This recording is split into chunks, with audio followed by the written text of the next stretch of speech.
all of the screaming and feel that powerful, like, roaring and falling, and knowing this is bad. This is, like, I didn't know what it was. Like, I thought maybe I'd been shot in the back of the head or something. I didn't know what. I just knew whatever it was, like, my life's over. I knew it was that level bad.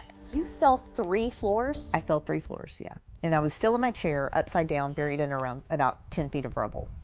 Buried alive for hours under the rubble of the federal building, 28-year-old Amy Downs found herself alone and confused in the darkness. Was it hard to breathe? Very hard to breathe. And when I could get air and I would breathe in, it would just burn all the way down. Hope slipping away as she heard rescuers rush away due to the threat of another bomb.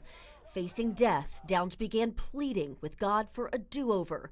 She was 335 pounds, had flunked out of college, and was filled with regret.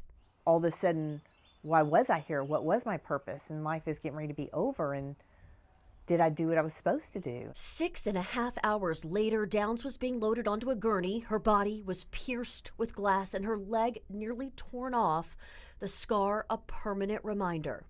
Physical injury or the mental load, which was worse? Mental, by far. As Downs recovered, she learned 18 of her coworkers lost their lives in the bombing. Mourning her friends, she tells me decades later she still struggles with survivor's guilt. I could just start to cry right now like it was yesterday.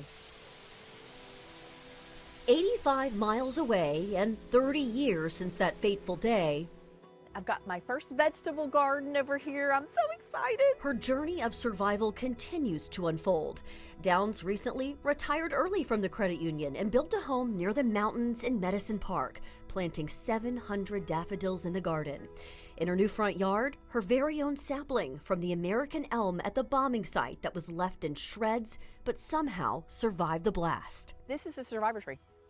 And I was like so happy. I'm like, it's gonna make it. At a crossroads in her own life, Downs took her own advice that she has given to tens of thousands over the years as a speaker and author. Because I always tell people, if you had a magic wand, what would you do? Imagine that, and why? And then, given your current situation and your current limitations, what are the very smallest steps that you can take to make that happen? You actually play a role in making that happen. The kind of promises you made to yourself in those moments, do you feel like you have lived up to them? Yes. You kept your promises? I do. Her proudest accomplishment? Completing a grueling Ironman competition at age 50. She continues finding purpose in sharing her message of hope in order to help others. I feel like we all end up being buried in the rubble of life. Like, all of us at some point face something devastating, something we didn't plan for. So we all face that. Now 58, you might find Downs on the side of the road with her husband picking up litter, that sense of purpose coming from even the smallest acts. On this anniversary of the day that changed her life 30 years ago, Downs hopes we all refocus attention to the meaning of the Oklahoma Standard at a time of deep political division. We can be different. We can have different opinions. We can vote for different people. That's okay. But let's remember we're humans. And you and I are actually more alike than we are different. It's a moment 8 days after the bombing that still stays with Downs. She just learned her best friend's body had been recovered from the wreckage. Oklahomans were driving around with their headlights on for days, and she caught a glimpse from her hospital room.